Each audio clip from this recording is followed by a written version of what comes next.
Bwana Yesu asifiwe. Bwana Yesu asifiwe tena. Basi mmempendeza Mungu katika hii siku ya Sabato, katika kusanyiko la watakatifu. Tuzidi kuangalia kuhusiana na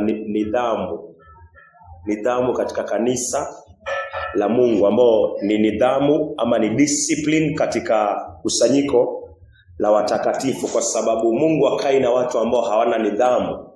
Mungu hakai na watu ambao wako indiscipline. So acha tuamini na tuombe.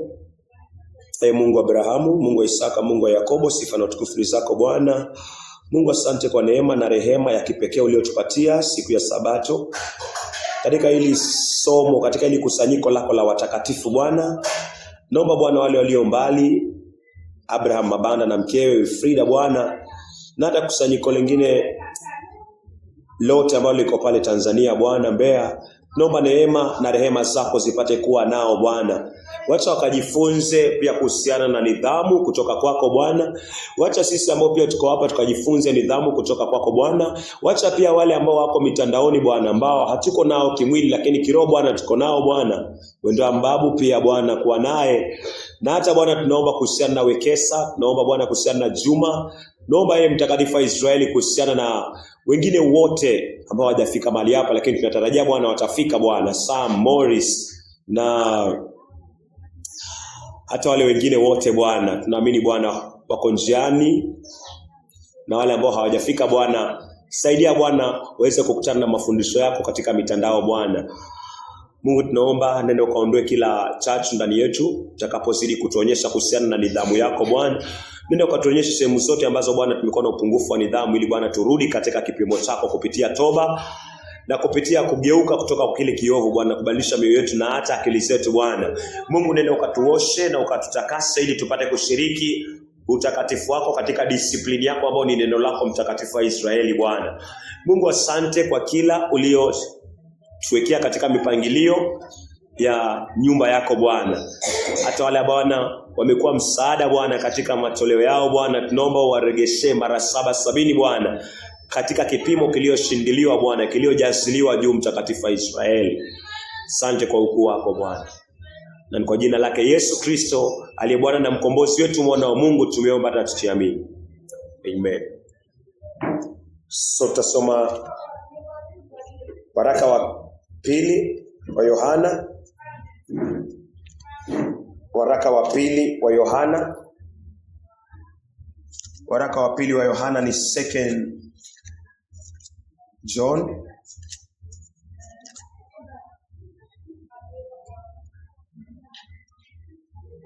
Tutasoma 1 verse 9.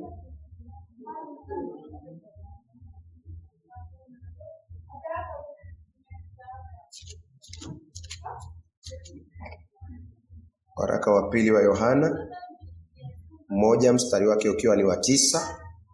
Soma kitabu cha waraka wa pili wa Yohana 1 mstari wake ni wa 9. Maandiko yanasema, kila apitaye cheo wala asidumu katika mafundisho ya Kristo, yeye hana Mungu. Yeye adumuye katika mafundisho hayo, huyo ana Baba na Mwana pia. Rejelea tena tafadhali. Waraka wa pili wa Yohana 1 mstari wake ni wa 9. Inasema, kila apitaye cheo wala asidumu katika mafundisho ya Kristo, yeye hana Mungu. Yeye adumuye katika mafundisho hayo, huyo ana Baba na Mwana pia. Tunaona hii ni barua inaandikiwa watakatifu. Watakatifu ni wale wamesikiza injili ya Yesu Kristo, wamehukumiwa dhambi zao, wamepata huzuni ya kiungu, wameona hukumu za Mungu katika maisha yao. Alafu wamepata neema kwa huzuni ya kiungu, wamepata toba, matunda ya toba yameonekana. Alafu alipokuwa kizidi kusikiza injili ya Yesu Kristo, Mungu akawapatia imani ya Kristo. dhambi zao zikapata kuoshwa, zikapata kusamehewa, wakapata kuwa watakatifu. Mungu akapata kuweka amri zake katika moyo wao na hata maindi zao, na wakapata Roho Mtakatifu wa kuwaongoza katika amri hizo za kiroho. Nazidi kuona sasa wakadhihirisha imani kwa ubatizo wa maji mingi, alafu walipotoka kwa ubatizo wa maji mingi wakawekwa katika kusanyiko la watakatifu. Hawa ndio wanaandikiwa hii barua. Kwa maana kuna msisitizo hapa ambao Mungu anauleta wazi kupitia Yohana kwamba mtu yeyote asiyedumu katika mafundisho ya Kristo, mtu yeyote asiyedumu katika mafundisho ya Kristo, so haijalishi ni padri, haijalishi ni kasisi, haijalishi ni mtumishi, haijalishi ni nani, haijalishi ni mtu yeyote katika kanisa la Bwana, lakini Mungu anasisitiza mtu yeyote asiyedumu katika mafundisho ya Kristo bali ameacha. Ina maana ameacha kutembea katika mafundisho ya Yesu Kristo, ameacha kutembea katika amri za Yesu Kristo hata kipengele kimoja, bali ameacha.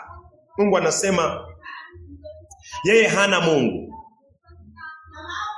yeye hana Mungu. Yeyote anayedumu katika mafundisho ana Baba na Mwana pia. So wezaona mafundisho hapa ndio inakuwa kama ukishaokolewa kwa neema kupitia nguvu za Mungu, ukishaokolewa unaekewa sasa mafundisho. Unaambiwa unapaswa sasa udumu katika haya mafundisho, na usipodumu katika haya mafundisho basi unaambiwa wewe hauna Mungu. Na kama una Mungu inamaanisha hauna wokovu. Wewe hauna Mungu wala hauna Mwana. Yesu anaitwa wokovu, Yesu anaitwa utakatifu, Yesu anaitwa haki, Yesu anaitwa ukombozi katika Wakorintho wa kwanza 1:30. So naambiwa kwamba kama sitadumu kwa mafundisho, kama hautadumu kwa mafundisho, kama nitayachukulia mzaha, kama utayachukulia mzaha, Mungu anasema hautakuwa na Mungu na hutakuwa na Yesu Kristo.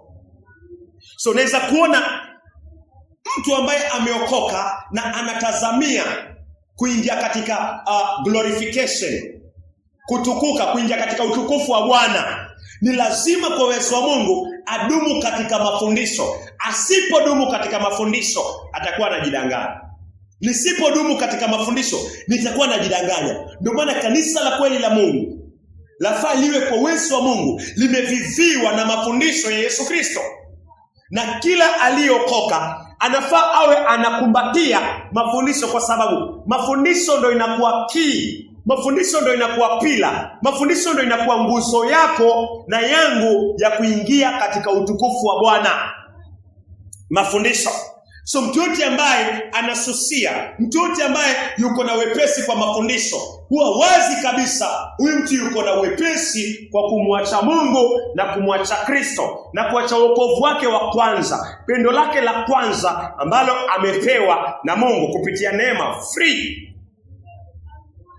Lakini Mungu anakuambia kuna mafundisho hapa. So apendwa, kwa wepesi sana iko hivi: mtu anapopokea wokovu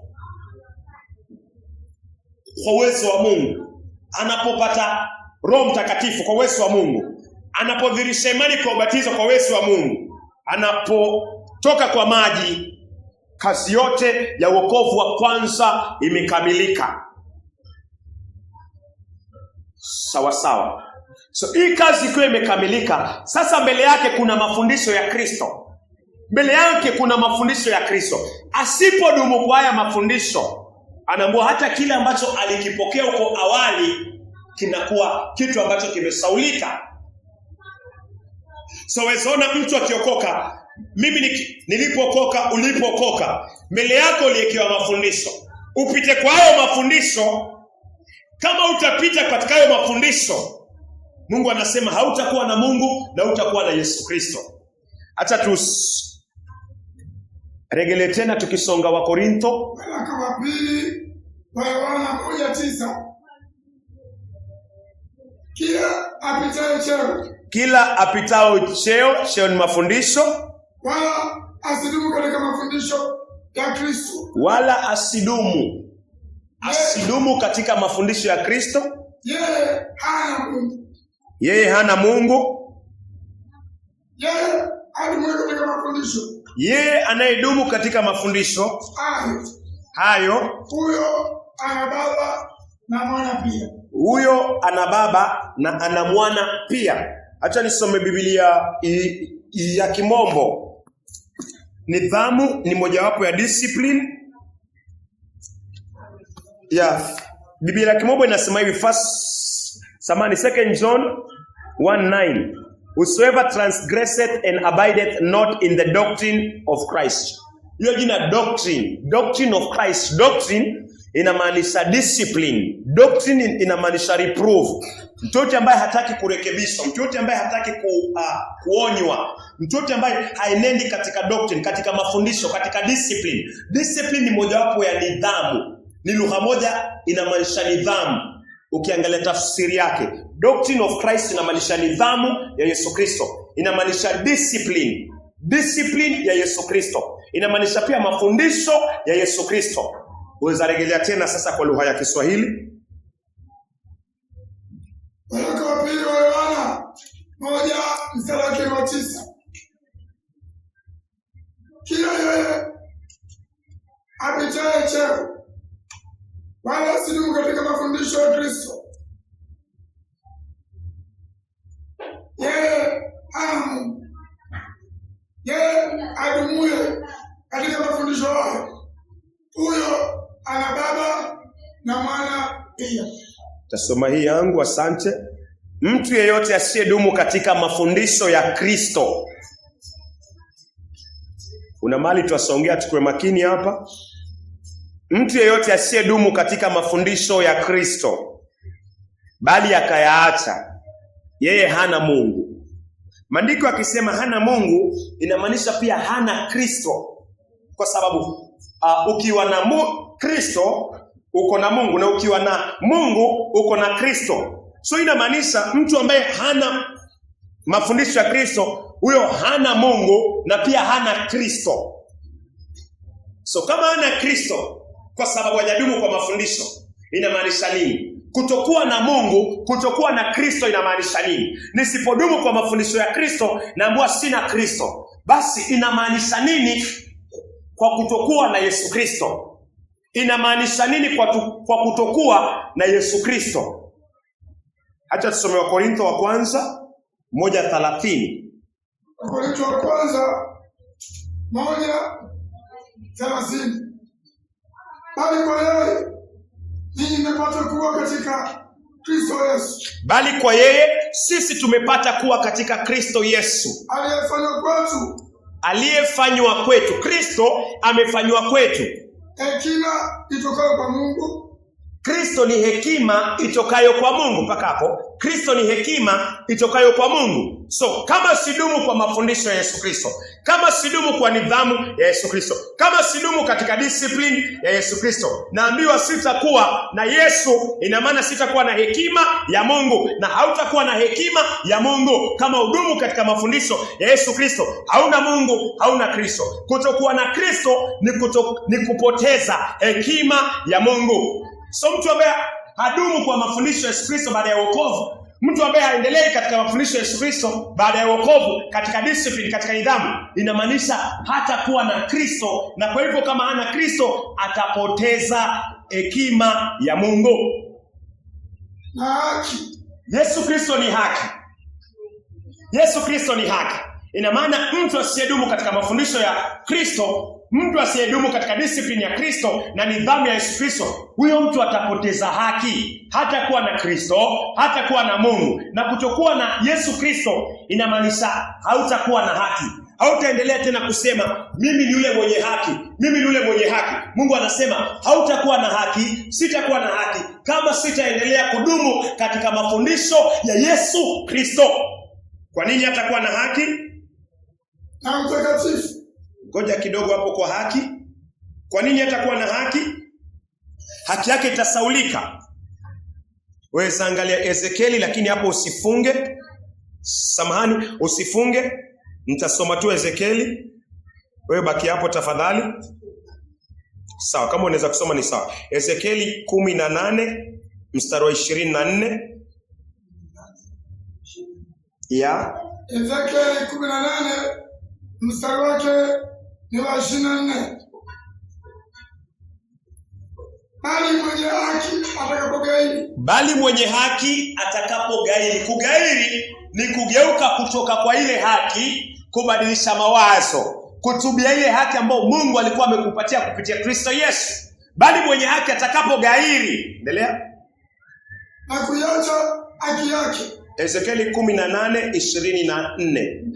Na kuiacha haki yake, na kuiwacha haki yake. Mpaka hapo kwanza tumeona katika waraka wa pili wa Yohana 1 mstari wake ni wa 9 kwamba mtu akiwacha mafundisho ya Yesu Kristo hana Yesu na hana Mungu, hana Mungu na hana Yesu. Tukaona Wakorintho wa kwanza 1:30 kwamba Yesu Kristo ni haki. Unapopokea Yesu Kristo unapokea haki, na kama uendelee katika mafundisho ina maana hautakuwa tena mwenye haki. Ndio maana sasa tunasoma Ezekieli 18 mstari wa 24, yasema kuhusiana na mwenye haki aliyeokoka, aliyepewa haki na Mungu kupitia Kristo Yesu, kwa damu ya Yesu Kristo.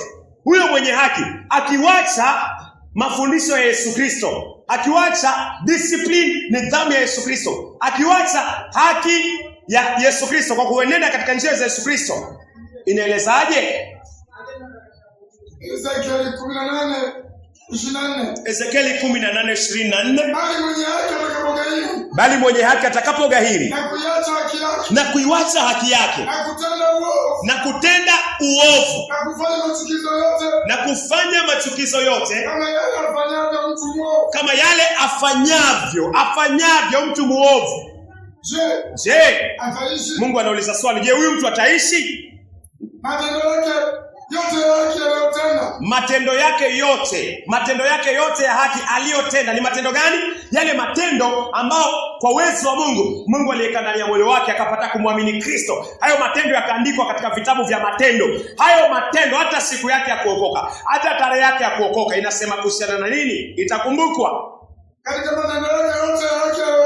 Katika matendo yake yote ya haki aliyoyatenda, halitakumbukwa hata mojawapo. Katika kosa lile alilokosa, na katika dhambi yake aliyotenda, Mungu anasema atakufa. Mungu anaweka wazi kwamba mwenye haki aliyeokoka na akawacha mafundisho ya Yesu Kristo, akawa haenendi katika mafundisho ya Yesu Kristo, Mungu anasema atampoteza Mungu na atampoteza Yesu Kristo. Na anapompoteza Yesu Kristo inamaanisha atapoteza vyote vilivyo ndani ya Yesu Kristo. Anapoteza haki ambaye ni Yesu Kristo. Matendo yake yote ya haki hayakumbukwi tena. Mpaka ile tarehe kwa uwezo wa Mungu alipata wokovu, haitakumbukwa tena. Kwa sababu gani? Amegeukia njia ya uovu na amegeukia matapiko yake, na anaendelea katika matapiko yake pasipo toba na pasipo kuachana na njia mbaya. Hacha tuli Wakorintho wa kwanza. Wakorintho wa kwanza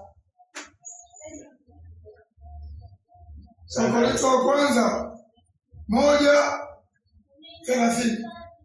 Naweza kusoma tafadhali? Bali kwa yeye ninyi mmepata kuwa katika Kristo Yesu. Bali kwa yeye nyinyi mmepata kuwa katika Kristo Yesu, aliyefanywa kwetu hekima itokayo kwa Mungu. Kristo aliyefanywa kwetu hekima itokayo kwa Mungu. Na haki. Yesu amefanywa kwetu haki na utakatifu na ukombozi. Yesu amefanywa kwetu kuwa hekima ya Mungu. So tunapodumu kwa mafundisho ya Yesu Kristo, tunakuwa na Mungu na tunakuwa na Yesu na tunakuwa na hekima ya Mungu. Tunapodumu kwa mafundisho na discipline, nidhamu katika kanisa la Bwana, tunakuwa na Mungu na tunakuwa na Yesu Kristo. Ina maana tutakuwa na haki, tutaendelea kuitwa wenye haki mbele za Mungu na tutaendelea kutenda haki. Na pia Yesu ni utakatifu.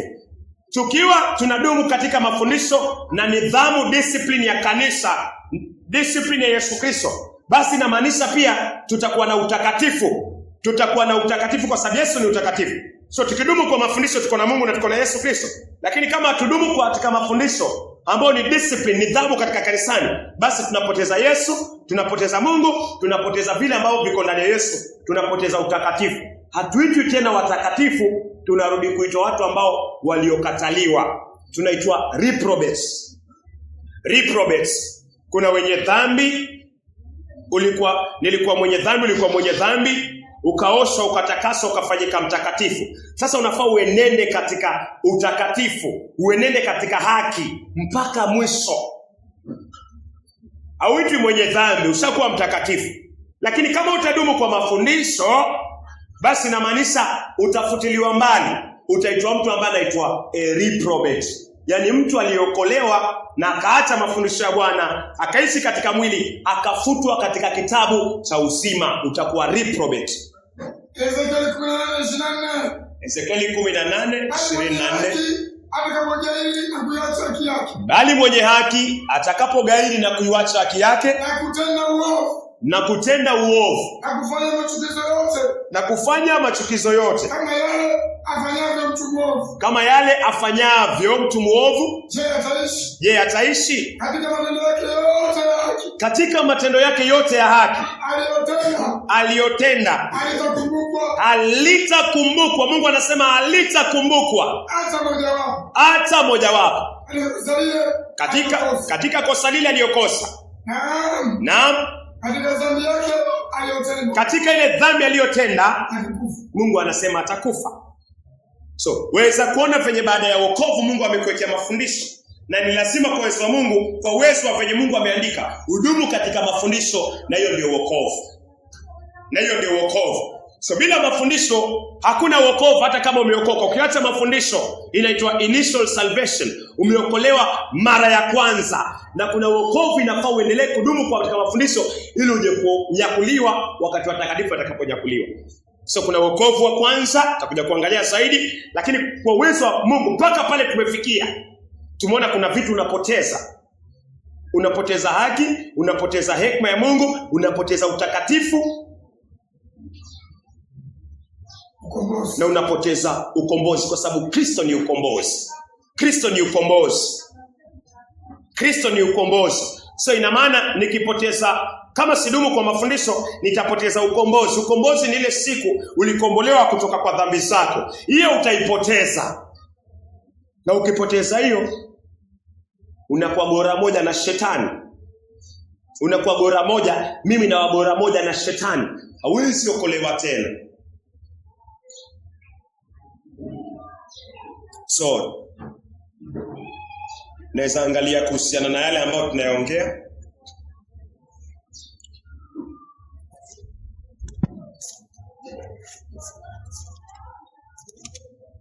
Zaangalia Waibrania.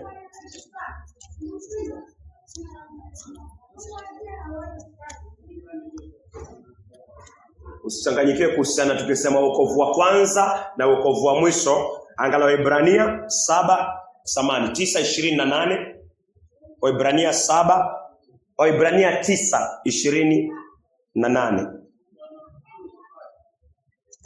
9 mstari wake ni wa 28. Kadhalika Kristo naye akisha kutolewa sadaka mara moja, asichukue dhambi za watu wengi, atatokea mara ya pili asipo dhambi kwa hao wamtazamio kwa wokovu. Bwana Yesu asifiwe. So inaongea kuhusiana Kristo mara ya kwanza. Rejelea tena hatua kwa hatua tafadhali. Asante. Waibrania 9 mstari wake ni wa 28. Inasema, naam, kadhalika Kristo naye akisha kutolewa sadaka mara moja. Yesu alipotolewa sadaka mara moja, azichukue dhambi za watu wengi. Yesu alichukua. Baada ya kuamini kwamba Yesu amechukua dhambi zako zote, ile wakati ulipoamini kwamba Yesu amechukua dhambi zako zote, uliokoka. Dhambi ilitolewa, ukapewa Roho Mtakatifu, ukadhihirisha imani kwa maji. Imani uliyoipokea kwa ubatizo kwa maji mengi, ukawa chombo cha Mungu, ukawa umeokoka. So Mungu anaongea kuhusiana na hiyo. Wakati ulipata ufunuo kwamba Yesu amechukua dhambi zako, ukapata msamaha wa dhambi, ukaokolewa, ukawa umeokoka katika mara ya kwanza. Inaitwa initial salvation. Endelea. Atatokea mara ya pili. Inasema Yesu atatokea tena mara ya pili. Pasipo dhambi. Hata kuja tena kushughulikia dhambi kwa wale ambao wameokoka. Kwa hao wamtazamio kwa wokovu, inamaanisha kuna wokovu ambao Kristo anakuja kuleta kwa wale ambao wamedumu katika mafundisho, kuwanyakua na kwenda nao kwa Baba, kumuonyesha Mungu kwamba hawa ndio wale waliovumilia mpaka mwisho kwa mafundisho yake. Hawa ndio wale wanaitwa faithful servants, watumishi waaminifu. Anakuja kuwanyakua katika first resurrection. Haji kushughulikia na watu ambao hawamwamini. Kwa wale ambao shawatolea dhambi mara ya kwanza, mara ya pili anakuja kwa wokovu, kwa kuwaokoa. Unaweza soma waraka wa kwanza wa Petro. Waraka wa kwanza wa Petro 1, mstari wake ni wa 5. Waraka wa kwanza wa Petro 1, mstari wake ni wa 5. Before usome hiyo, ningependa nisome Biblia ya Kimombo. Hiyo Waibrania tumesoma. So Christ, Waibrania 9:28. So Christ was offered to bear the sins of many, and unto them that look for him. To them that look for him. Hawa ni watakatifu ambao dhambi zao zimetolewa, lakini wanamngoja Kristo aje kwa wokovu wa pili. Unto them that look for him shall he appear the second time without sin unto salvation. Without sin unto salvation. Yesu anarudi mara ya pili tena kwa wokovu wa pili. Kwa watu gani? Wale waliokaa na kudumu katika mafundisho. Wale ambao walidumu katika mafundisho mpaka majina yao hayakufutwa. Maandiko yanasema Yesu anarudi mara ya pili. Mara ya kwanza alitokea akachukua dhambi zao, akazimaliza. Roho Mtakatifu akawekwa ndani ya moyo, wakabatizwa na Yesu Kristo kupitia Roho Mtakatifu, wakadhihirisha imani kwa maji mengi, wakaokoka. Yesu anasema anarudi tena kwa wale ambao wanamtazamia. Kwa nini? Kwa wokovu. Wokovu gani? Wokovu wa kuchukuliwa na kupelekwa mbele za Baba na kukaa milele na milele na Yesu Kristo. Weziona kuna wokovu hapa. So nisisherekee wokovu tu wa kwanza. Naambua ili tuingie katika wokovu wa pili, Yesu anasema lazima udumu kwa mafundisho. Usipodumu kwa mafundisho utafutiliwa mbali. Yesu akija hautapatikana katika wokovu, final salvation. Hilo ndio jina ambalo linafaa. Final salvation. So kuna initial salvation na kuna final salvation. So wale waliokoka, unaona kuna nini kwa mbele yao? Mafundisho ya Kristo, alafu kuna wokovu sasa wakuja kwa Yesu Kristo. Si kushughulikia dhambi hii. Anakuja kunyakua wale waaminifu walioenenda katika amri za Bwana, walioenenda katika amri zake, walioenenda katika mafundisho yake. Hao ndio Yesu anakuja kuwachukua. Yampende Bwana Mungu wako na moyo wako wote, akili yako yote, nguvu zako zote, nafsi yako yote, na umpende jirani yako sawasawa na nafsi yako wewe mwenyewe. Hizi ziko katika 10 commandments. Waaminifu na watakatifu wanaotembea katika hizo ambazo zimeandikwa kwa moyo yao na akili zao, hao ndio Yesu Kristo anakuja kuwachukua katika wokovu, final salvation, wokovu wa mwisho. Natumai kuna kitu ulikuwa hujaelewa, lakini Mungu anakufanya uelewe. Na mimi vile vile unaweza angalia waraka wa kwanza wa Petro, inaongea kuhusiana pia final salvation. Waraka wa kwanza wa Petro. Waraka wa kwanza wa Petro 1, mstari wake ni wa 5. Nanyi mnalindwa na nguvu za Mungu kwa njia ya imani, hata mpate wokovu ulio tayari kufunuliwa wakati wa mwisho. Unaweza kurejelea tena tafadhali? Waraka wa kwanza wa Petro 1, mstari wake ni wa 5. Nanyi mnalindwa na nguvu za Mungu. Anaandikia watakatifu, anawaambia nanyi mnalindwa na nguvu za Mungu kwa njia ya imani. Kwa njia ya imani. Hata mpate wokovu ulio tayari kufunuliwa wakati wa mwisho. Hata mpate wokovu. Hata mpate wokovu. Hapa tuwe makini. Utarejelea tena tafadhali. Hata mpate wokovu. Anaandikia kina nani? Kumbuka Petro haandikii watu ambao hawajaokoka. Weza soma kwanza mstari wa kwanza na mstari wa pili. Anaandikia watakatifu. Anaongea kuhusiana wokovu wa mwisho. Wokovu wa mwisho, final salvation. anaongea kuhusiana na watu tayari wameingia katika wokovu wa kwanza, initial salvation, wameokolewa katika wokovu wa kwanza. So anaongea kuhusiana na wokovu wa mwisho hapa. Peter anaongea kuhusiana na hiyo, na Peter ni kanisa. So kuna mtu anajua zaidi ya mitume ambao walikaa na Yesu Kristo isipokuwa Yesu awafunulie. Lakini tunaona yule ambaye anaandika barua hii ni mtu ambaye Yesu alisema kwamba juu yake atalijenga kanisa lake na atampa, na alimpa vifunguo vya kuzimu. So tunaongea kuhusiana na mtu ambaye ni nguzo, aliyetembea na Yesu Kristo, aliyelala na Yesu Kristo pamoja, aliyekuwa katika milima mizeituni na Yesu Kristo pamoja, aliona Yesu Kristo akipitia dhiki, aliona ufufuo wa Yesu Kristo, alivyoona kwa jicho lake Yesu Kristo akipaa akienda mkono wa kuume wa Mungu. Ndo anaandika hii barua, na anakubaliana kwamba waliokoka mara ya kwanza wanapaswa waendelee kukaa katika mafundisho ya Yesu Kristo ili wapate kuokolewa katika uokovu wa mwisho. Naweza kusoma waraka wa kwanza wa Petro 1 mstari wake ni 5.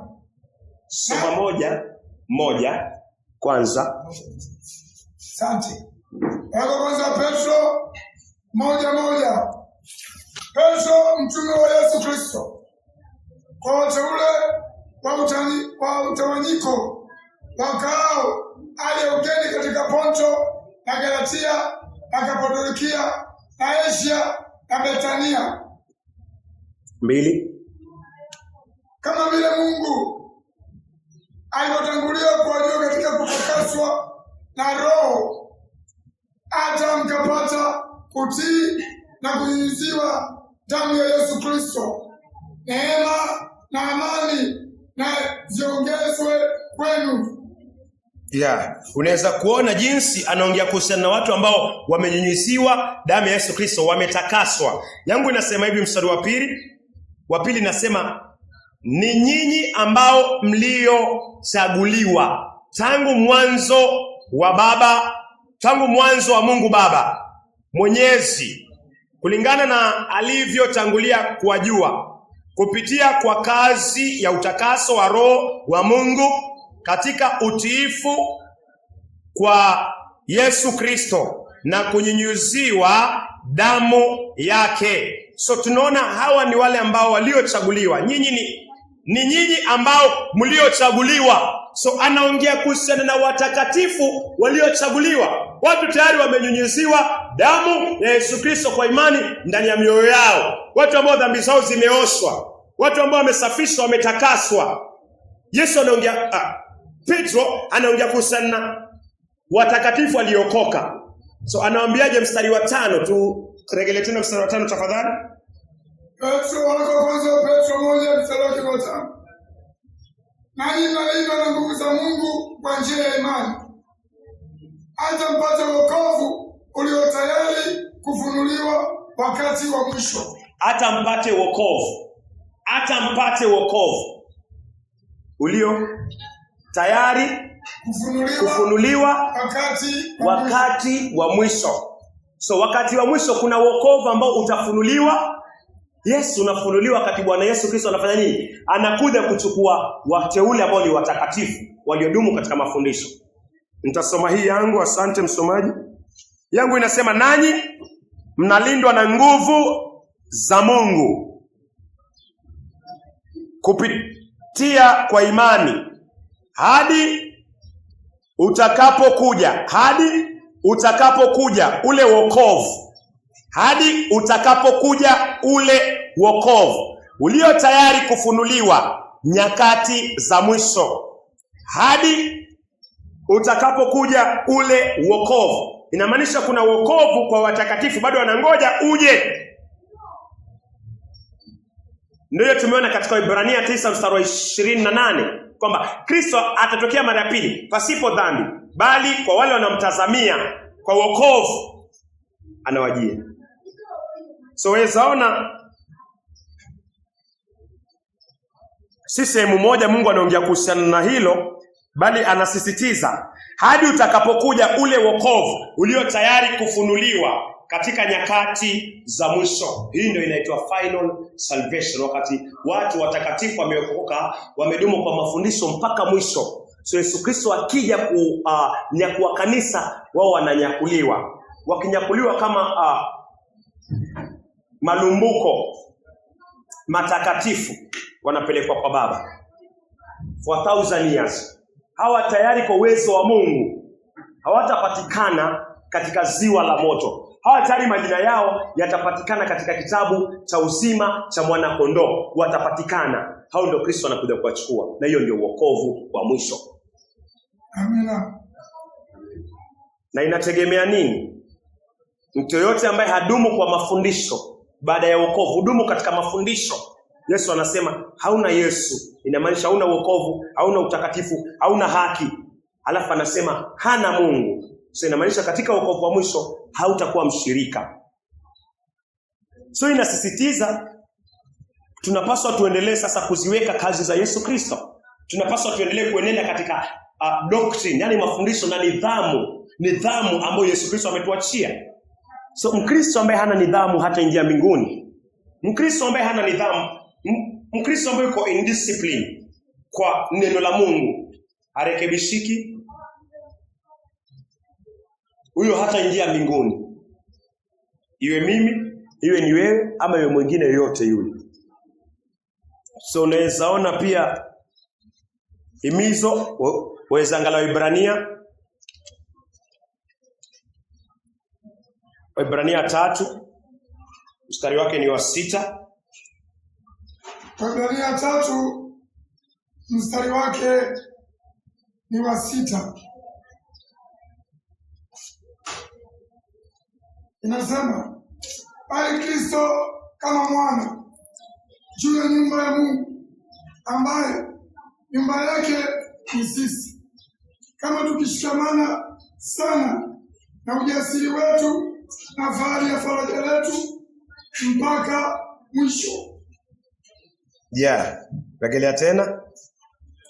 Waebrania 3 mstari wake ni wa 6. Bali nyumba yake ni sisi, kama tukishikamana sana na ujasiri wetu na fahari ya faraja letu mpaka mwisho. Tutakaposhikamana mpaka mwisho. Haisemi tu tutakaposhikamana muda kidogo alafu na kugeuka kutoka katika mafundisho na nidhamu ya Yesu Kristo. Nasema kama tutashikamana mpaka mwisho.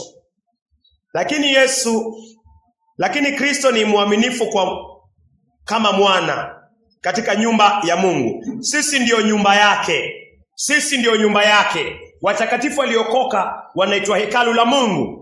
Wakorintho wa kwanza 3 mstari wake ni wa 16 inasema nyinyi ni hekalu la Bwana, kwa sababu Roho wa Mungu anaishi. Roho wa Mungu anaishi ndani yako. Wewe ni hekalu kwa sababu Roho wa Bwana anaishi ndani yako. Roho wa Mungu akiishi ndani yako unakuwa hekalu. Wakorintho wa kwanza 3 mstari wa 16. Hapa tunaambiwa kwamba sisi ndio nyumba yake. Waebrania 3 mstari wa 6. Sisi ndio nyumba yake kama tukishikamana sana na ujasiri wetu na fahari ya taraja letu mpaka mwisho. Mungu anatumia hilo neno mpaka mwisho. So ina maana inafaa nidumu katika mafundisho ya Kristo, inafaa udumu katika nidhamu ya Kristo, inafaa uendelee kukaa katika maonyo na marekebisho ya Yesu Kristo mpaka mwisho. Ile time utasema mimi sitaki maonyo, mimi naonewa, hiyo ndio time ambayo unamwambia shetani karibu. Na kuwa na uhakika shetani atakaribia. Mimi nilikuwa mmoja wao muda mwingi sana. Kila wakati unakata maonyo huko nyuma. Kila wakati unakata maonyo, kuwa na uhakika kwamba watoka kwa neema ya Mungu na utafanya kosa lingine kubwa zaidi ya lile umelifanya. Hiyo kuwa na uhakika nayo. Elewa tafadhali, kila wakati mtu anakuonya kwa uwezo wa Roho Mtakatifu. Mungu anakuonya. Alafu unaona ni kama unaonewa ama unaona kama naonewa. Kwa makini. Hilo kosa umelifanya, utakuja kufanya kubwa zaidi ya hilo muda si mrefu. Nimeona katika maisha yangu ya kiroho. Na pia nimeona kwa wengine. Mtu anamrekebisha kwa uwezo wa Roho wa Mungu. Hii njia wacha. Hakubali hayo maonyo. Wiki yaishi. Anaingia kwa kubwa zaidi ya ile ambayo ilikuwa huko. Hasa wanashindwa ni nini inaendelea. Unapokuwa na waza na nini huwa inaendelea, kumbe mimi wewe ukikataa maonyo huwa umejitoa kwa nguvu za Mungu ambazo zinakulinda usiteleze. Sasa ukikataa kusema pana, mimi sikubaliani na hilo, neema ya Mungu inaondoka kwako.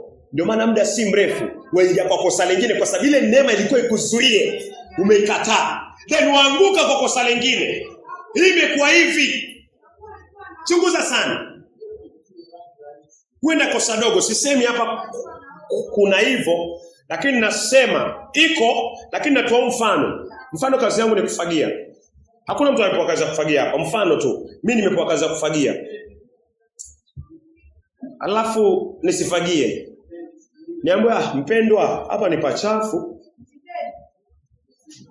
Ingekuwa umefagia, niseme mimi ni kama naonewa. Mimi ni kama naonewa. Ni mfano huo. Haya, sawa. Usijali. Mwingine afagie. Kuwa na uhakika. Kuwa na uhakika. Neema ya Mungu ya kukuzuia usiingie kwa makosa, hiyo neema inaondoka. Unaona? Na ikiondoka hiyo wiki ama huo mwezi, kuwa na uhakika ama hata hiyo siku utaanguka kwa kosa lingine kubwa zaidi ya hili. Hiyo ndio imekuwa mfumo hivi. Muda si mrefu, siku haijaisha, pata na mtu unaongea naye, mtu akakuongelesha tu kama mtu wa dunia, ukawa na hasira haraka tu ile, ukajipata umemjibu vibaya, mkapata mnabijishana, mkapata mnajibishana, mkapata mmeshikana mashati. Sasa yule si ameokoka, yule si aliokoka. Imekuwaje mpaka wamefikiana kushikiana mashati? Kumbe ilianzia kule aliposusia, aliposema mimi naonewa. Kumbe amekataa maonyo. Alafu neema ya Mungu ya kumzuia, ya kumlinda, hizi nguvu za Mungu zikafanya nini? Akasisima. Na ukisisima Roho Mtakatifu, ukimsima Roho Mtakatifu, ukimhuzunisha Roho Mtakatifu, unakuwa sawa na mtu wa mwili. Unajipata unaingia katika majaribu. So maonyo ni kitu ambacho inafaa uembrace, uikumbatie kabisa. Maonyo ya kweli na ya haki, si ya kinafiki na ya kuekelea.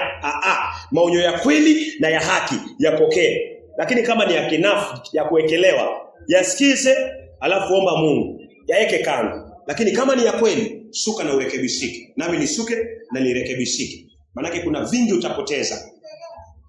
Hiyo ni sana, unamfungulia shetani mlango, unamwambia njoo. Kukataa maonyo ni kukataa mafundisho ya Yesu Kristo, ni kukataa wokovu, ni kumkataa Mungu. Kukataa mafundisho ni kumkataa Mungu.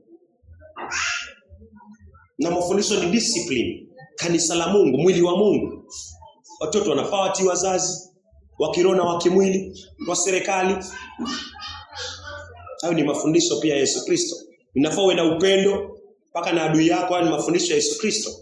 Inafaa utembee katika amri za Mungu, mafundisho ya Yesu Kristo. Akisema usizini anamaanisha usizini, hamaanishi chochote kile. Akisema usiangalie mwanamke kwa kumtamani anamaanisha hivyo, usimwangalie kwa kumtamani anamaanisha hivyo. Hamaanishi kitu kingine tofauti na hicho. Akisema usiibe anamaanisha, akisema usidanganye anamaanisha.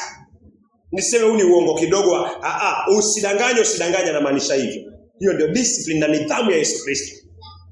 Na Mungu anataka tutembee katika hiyo njia. So, unaweza soma 14, Waebrania 3, tumesoma 6, unaweza soma 14. Waebrania 3, mstari wake ni wa 14. Kwa maana tumekuwa udhabiti wetu. Kwa maana tumekuwa washirika wa Kristo, kama tukishikamana na mwanzo wa udhabiti wetu kwa nguvu mpaka mwisho. Kwa kuwa tumekuwa washirika. Yangu inasema kwa kuwa tumekuwa washirika. Waebrania 3 mstari wa 14.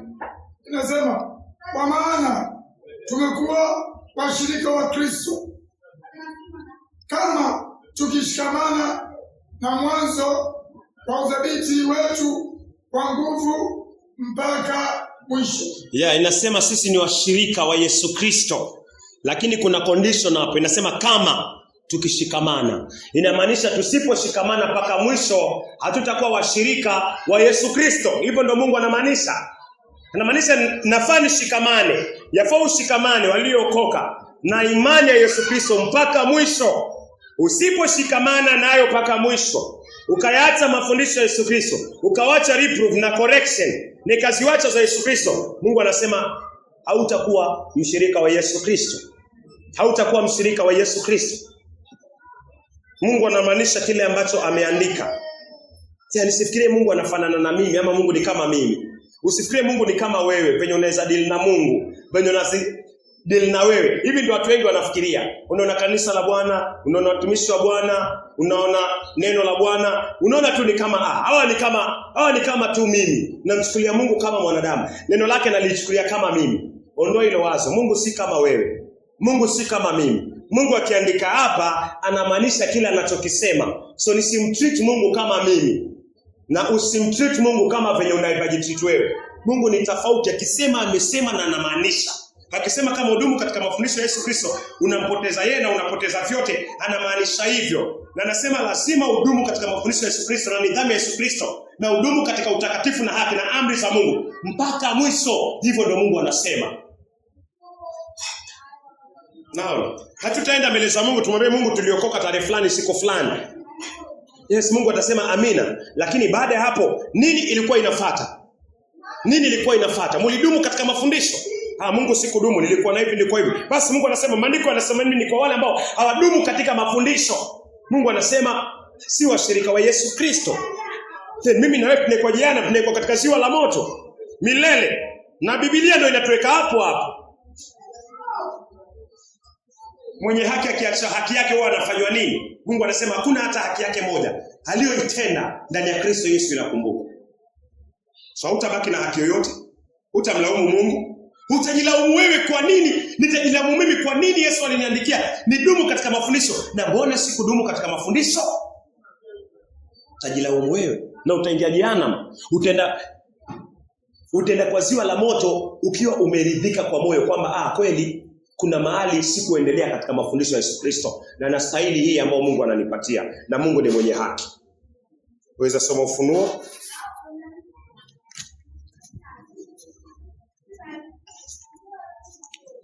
Ufunuo 2:26. Waweza anza 25. Nitasoma Biblia ya Kimombo.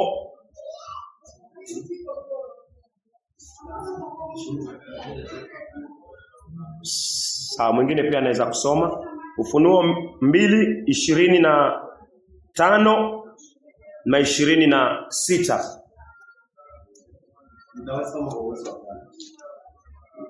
Nami nitawaua watoto wake wa mauti. Ufunuo 2:25. Anza 25 tafadhali.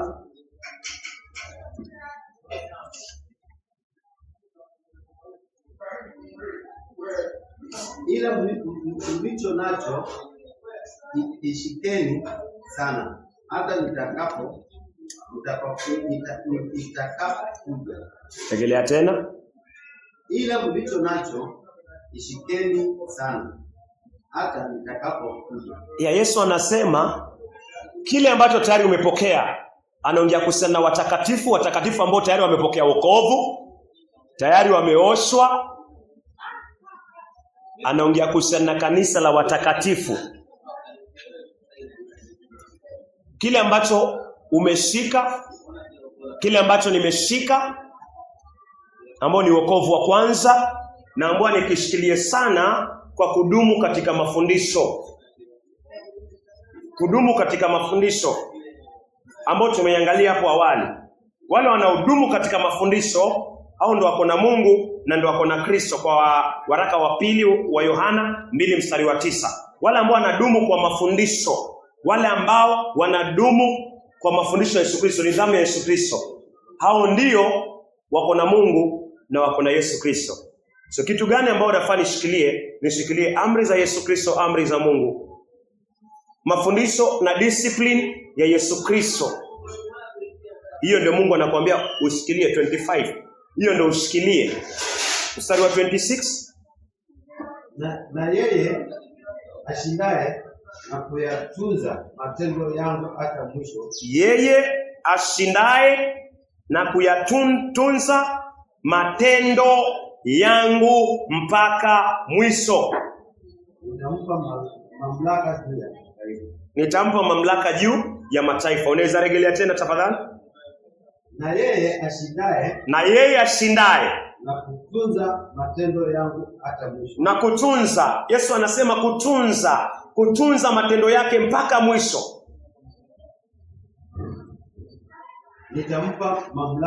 Nitampa mamlaka juu ya mataifa. So Yesu anaongea kuhusiana na kutunza matendo yake.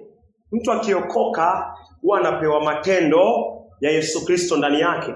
Ndio maana Yesu anaongea kuhusiana na wale ambao watatunza matendo yake mpaka mwisho. Watakatifu, matendo ya Yesu Kristo yamekuwa ndani yao. Ya katika Waefeso inaeleza hivyo. Waefeso 2 mstari wake ni 8, 9, 10. Mmeokolewa pasipo matendo yenu, tumeokolewa kwa neema kupitia imani, tumeokolewa bure. Alafu mstari wa 10 Mungu anasema aliweka ndani yetu matendo, aliweka ndani yetu kazi zake zimekuwa ndani yetu. So katika Ufunuo Yesu anasisitiza kwamba watakatifu waendelee kuweka matendo yake. Usipoweka matendo ya Yesu Kristo utakataliwa mbali. Ndio maana watu wanapotoka ubatizo tu hivi Yesu anasema wanafaa wafundishwe, wanafaa wadumu katika mafundisho. Uwezoona venye Yesu anasisitiza. Uwezoona venye Yesu anasisitiza. Tukimalizia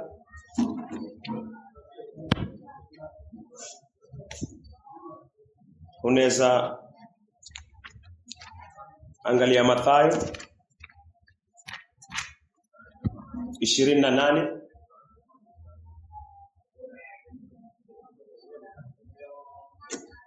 18, 19, 20. Mathayo 28 mstari wake wa 19 mpaka 20.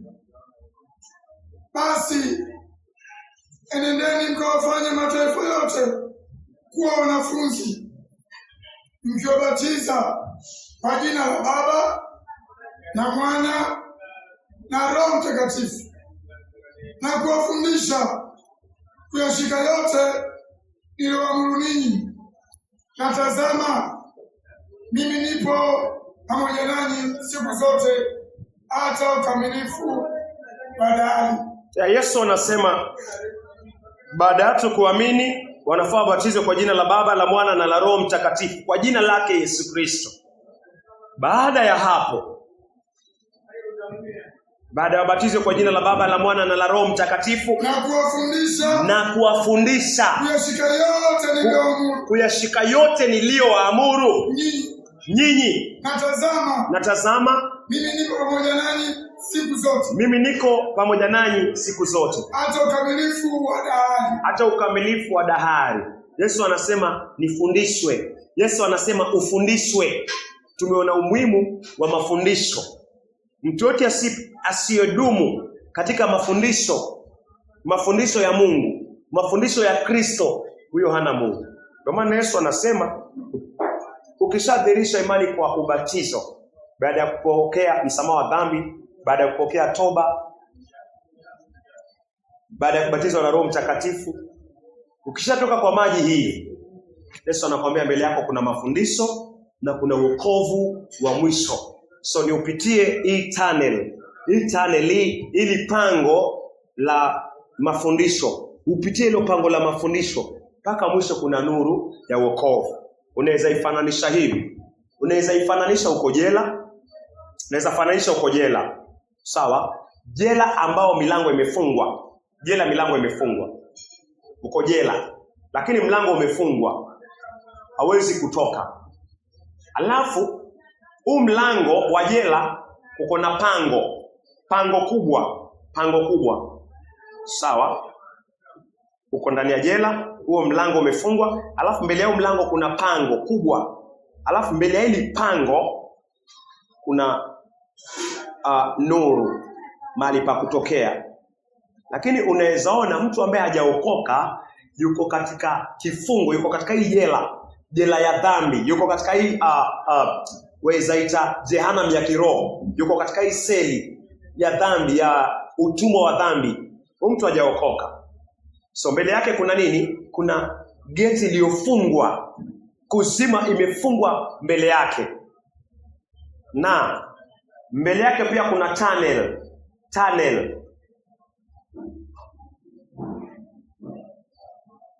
ndio apokee nuru.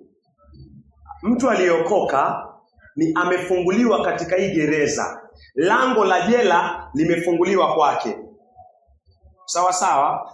Amefunguliwa kutoka kwa jehanamu, amefunguliwa kutoka kwa kuzimu, amefunguliwa, hayuko kwa hii seli, ameshinda kwa uwezo wa Kristo. Gereza lango lake limefunguliwa, yeye ametoka, lakini mbele yake kuna tunnel, kuna hii pango kubwa. Anafaa apite katika hili pango kubwa, apite mpaka afike mwisho hiyo pango, ndio akutane na nuru. Naweza fananisha na wokovu wa kwanza na wokovu wa mwisho. Wokovu wa kwanza ni umetoka sasa katika hii jela, umetoka kwa hii kifungo cha hii jela, wewe si mfungwa tena wa hii jela, mlango umefunguliwa, umetoka. Sasa kuna tunnel hapa, kuna hili pango. Hili pango inafananishwa na mafundisho. Waraka wa pili wa Yohana 1 mstari wake wa 9 inafananisha na hayo mafundisho. Lazima udumu kwa haya mafundisho. Hino tunnel unapita, ni lazima udumu katika discipline ya Yesu Kristo. Ndio hili pango, hili tunnel.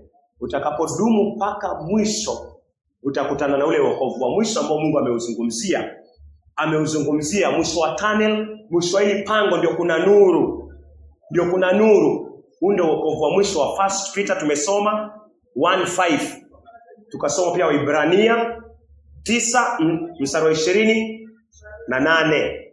So hii ndio pango ambalo Mungu ananifundisha. Na hii jela, wokovu wa kwanza umetoka kwa jela, lakini kuna mafundisho ya Yesu Kristo inafaa udumu ndio ufikie wokovu wa mwisho atakapokuja Yesu Kristo. Na si ngumu, kwa sababu amri uko nazo kwa moyo na uko nazo kwa akili. Si ngumu kwa sababu ni Mungu ndo anaifanya hiyo kazi ya wokovu. Hiyo process yote ni Mungu anaifanya.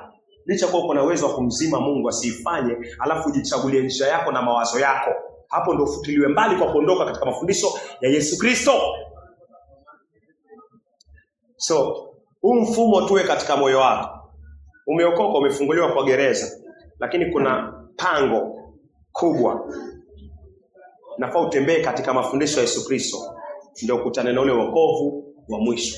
Bwana Yesu asifiwe. Unaweza kusoma waraka wa pili wa Yohana, mahali tumeanzia tukimalizia. Waraka wa pili wa Yohana, mwaka wa pili wa Yohana 1:9. Yeah. Inasema, kila apitaye cheo wala sidumu katika mafundisho ya Kristo, yeye hana Mungu. Yeye adumuye katika mafundisho hayo, huyo ana Baba na Mwana pia. Yeah. Yule anadumu katika mafundisho, yule atakuwa anatembea katika ino tunnel. Ashafunguliwa kwa wokovu wa kwanza kwa hii gereza, anatembea katika ino tunnel. Hii tunnel ya mafundisho ya Yesu Kristo, hili pango. So, wewe uko kwa hili pango, mimi na wewe tuko kwa hili pango. Sawa sawa. So wale waliokoka tuko kwa pango, tunatembea. Tunaomba tuendelee kutembea katika mafundisho ya Yesu Kristo. Ndio Mungu anasema ufanyie kazi wokovu wako. Wokovu ushapewa. Mungu anakuambia ufanyie kazi. Utafanyaje kazi? Kwa kudumu katika mafundisho ya Yesu Kristo. Unaweza kusomea Biblia yako mpya.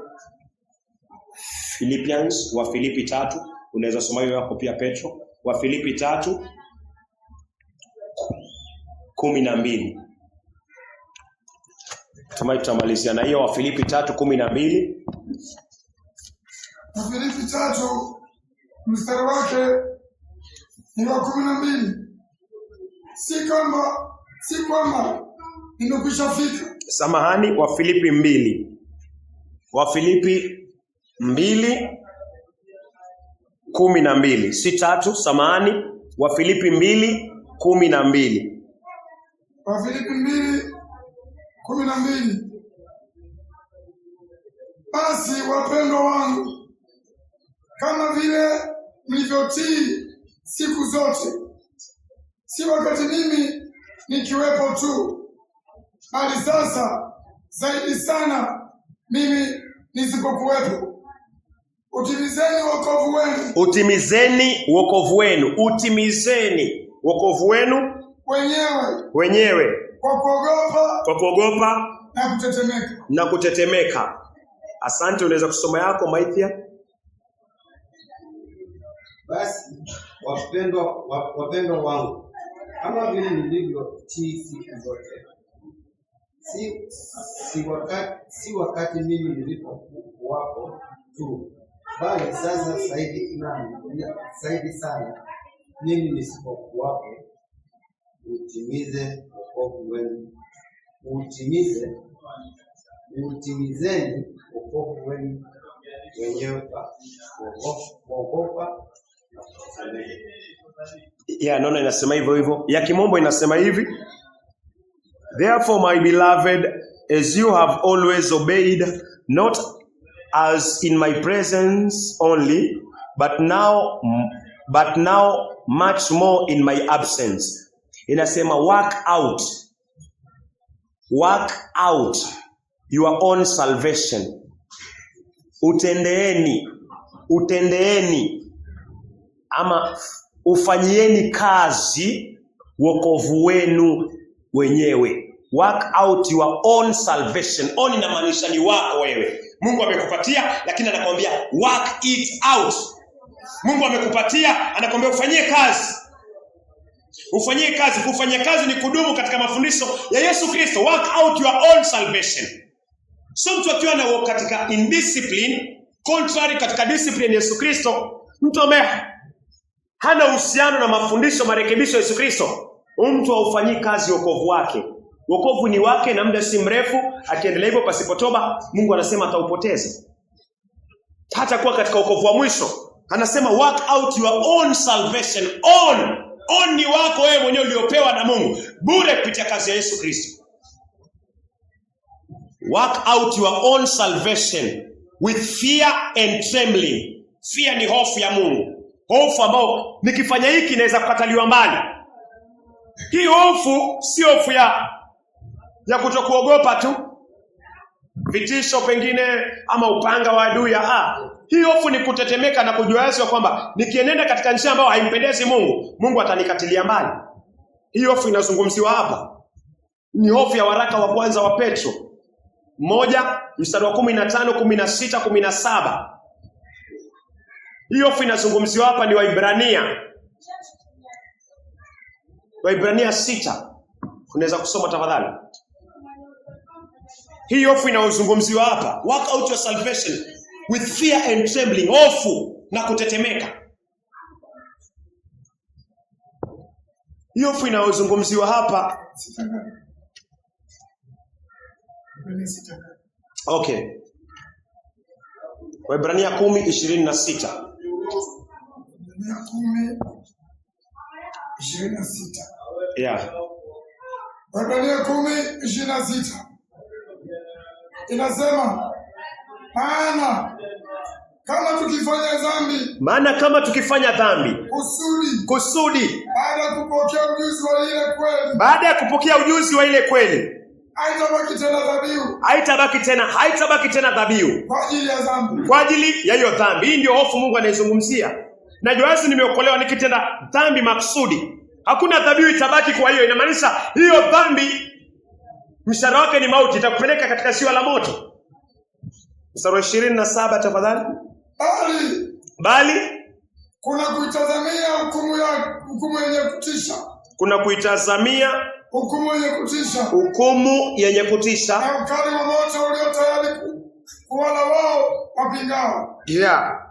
Biblia yangu inasema but a certain fearful. Huko tunaambiwa work out your salvation with fear. Huko tunaambiwa nikitenda dhambi willingly, maksudi tu Naambiwa kwa hiyo dhambi uliyoitenda, sadaka ya Yesu Kristo haihesabiwi katika hiyo dhambi umeitenda. So hii ni hofu ama si hofu? Inamaanisha itakuwa unahesabiwa wewe. Unahesabiwa wewe. Unahesabiwa wewe. Unaambia damu ya Yesu Kristo haitalipa hiyo dhambi. Hakuna dhabihu ya hiyo dhambi ambayo umeendelea kutenda baada ya wokovu. Hii ndio kitu ya kuogopa, fearful and trembling. Manake hizi zitalipwa na nani sasa? Angalia venye Yesu aliteseka na akakulipia hiyo. Sasa unaambiwa unaporejelea hizo, sasa venye Yesu aliteseka, wewe unaenda kuteseka hivyo milele katika ziwa la moto. Hiyo ni hofu. Inasema fearful. Imetumia the same word ambayo imetumika huko. Biblia Kimombo huko imesema work out your salvation with fear and trembling. Fear imetumika huko katika working out our salvation. Na pia fear imetumika huko ambako mwanadamu atataka kusini willful. Nikitaka kutenda dhambi kimaksudi. Warekebishwa hapa, maksudi ni nakataa tu. Najua hili ni kosa, sifai kufanya hivi. Nafanya tu. Waambie hiyo dhambi hailipi na damu ya Yesu Kristo. Utailipa. Ndio si kitu ya kuogopa. Hiyo ni kitu ya kuogopa, fearful and trembling. Hivyo ndio Mungu anasema. Na ni Mungu ndio anafanya kazi. Ni Mungu anafanya kazi. So hatujafika wapendwa. Hatujafika na hujafika. Usiwe kujidanganya kwamba umefika. Wewe si bora, mimi si bora zaidi ya Paulo ambaye ameandika kwa Wafilipi kwamba yeye haja attain. Weza soma tafadhali Wafilipi 3. Before usome Wafilipi 3, soma waraka wa Petro, haujaisoma. Waraka wa kwanza wa Petro. Hiyo fear inayozungumziwa hapo. 1:15. Waraka wa kwanza wa Petro 1:15.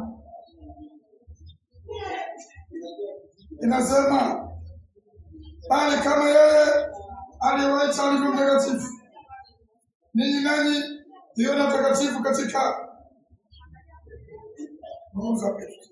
hiyo. Bali kama yeye aliyewaita alivyo mtakatifu. Mungu aliyetuita jua asili yake ni mtakatifu.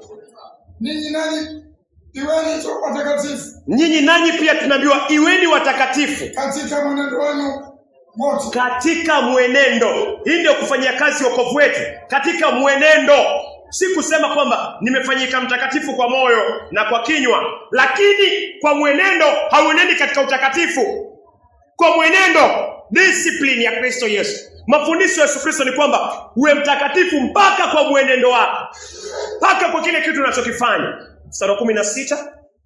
Kwa maana imeandikwa, mtakuwa watakatifu. Mtakuwa watakatifu. Kwa kuwa mimi ni mtakatifu. Kwa kuwa Mungu ni mtakatifu. Utakatifu tunapewa ni ule wa Mungu kwa imani na kwa mwenendo. Huu ndio utakatifu wa Mungu. Hii ndio kufanyia kazi wokovu wetu. Work out your salvation with fear and trembling. Hii fear, mstari wa 17.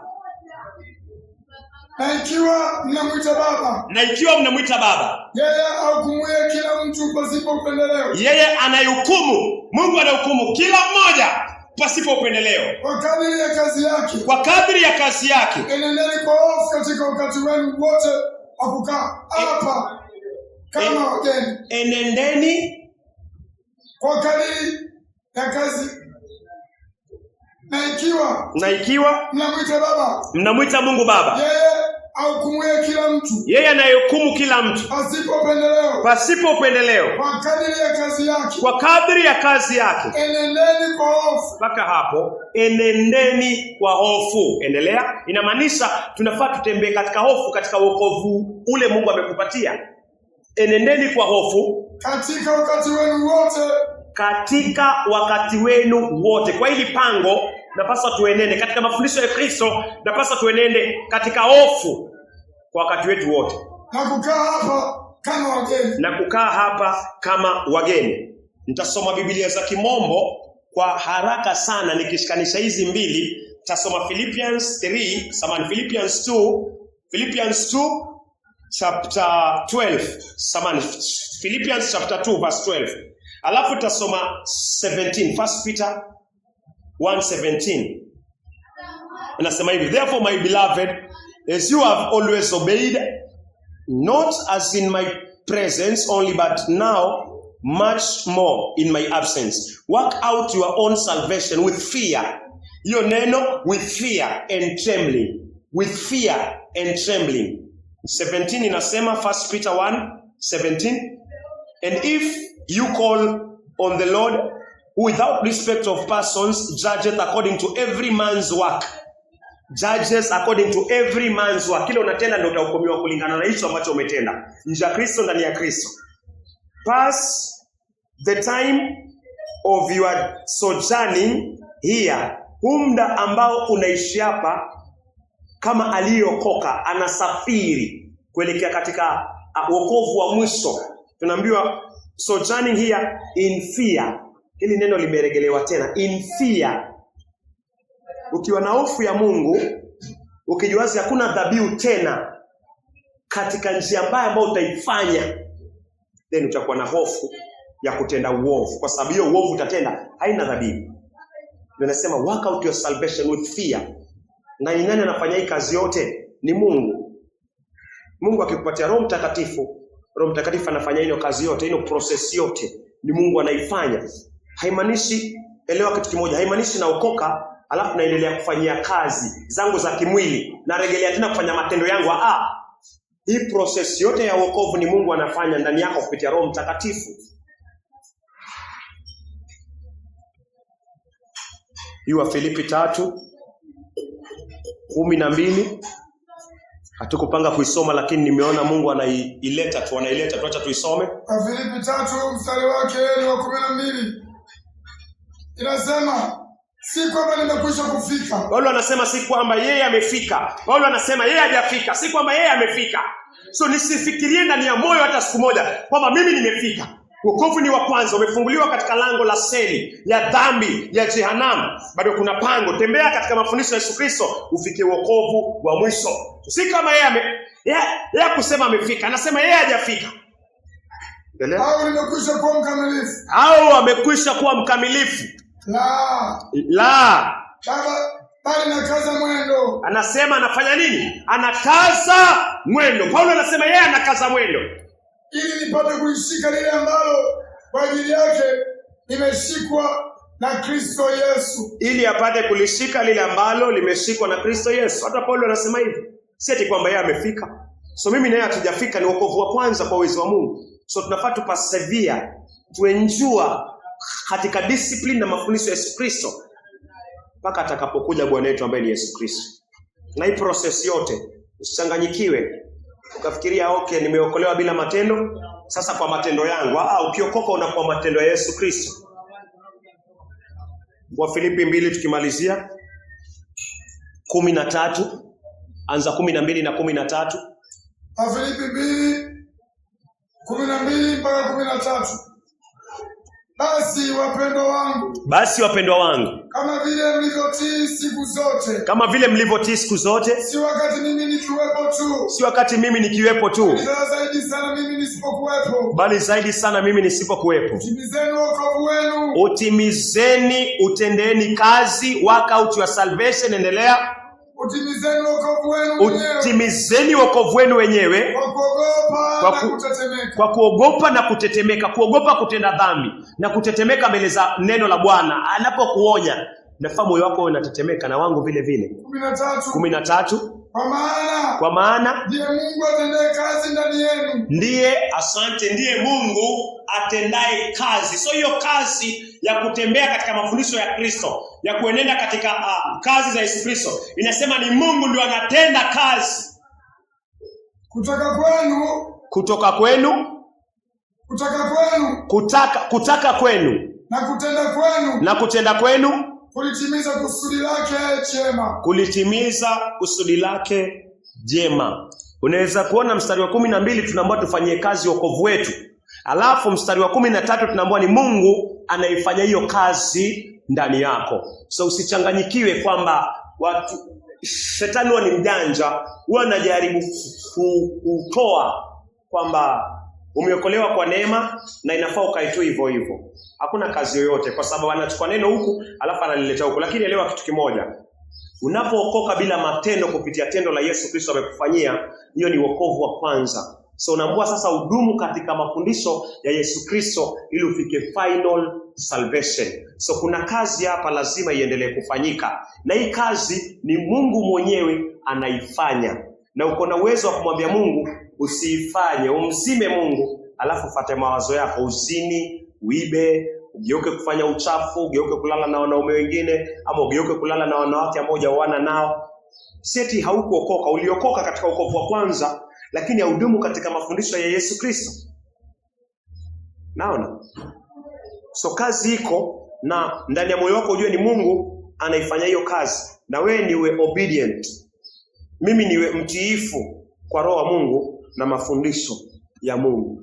Usiende left unapoonywa katika hiki kitabu, wala usiende right Mungu anapokuonya katika hiki kitabu. Anapokuonya ni wokovu wako, anaponionya ni wokovu wangu. Wafilipi 2:13. Yeah. Kwa maana ndiye Mungu atendaye kazi ndani yenu. Ndiye Mungu atendaye hiyo kazi ya kulinda wokovu wetu ndani yetu. Kutaka kwenu na kutenda kwenu. Kwa kulitimiza kusudi lake jema. So naamini watakatifu walioko mahali hapa wamesikia, na tunapoelekea katika kipindi chengine, acha Mungu apate kutukuka. Na watakatifu ambao wako pale katika mitandaoni pia, acha Mungu awaongoze katika hilo neno alilolinena. Nisiishi hata siku moja ndani ya moyo wako, usidanganywe hata siku moja na shetani kwamba umefika. Paulo anasema hajafika. So mimi nione pia sijafika, na nizidi kunyenyekea, na uzidi kukaa katika discipline ya Yesu Kristo.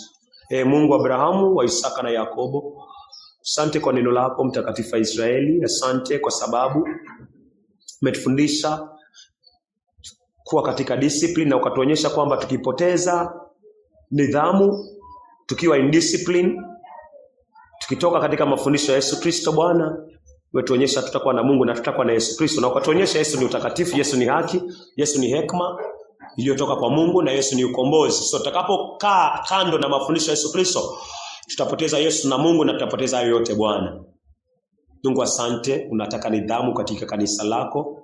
Saidia ninapoonywa mimi, nizidi kushuka na nizidi kugeuka, nizidi kukumbatia maonyo, maana maonyo inamaanisha wokovu wa nafsi yangu Bwana.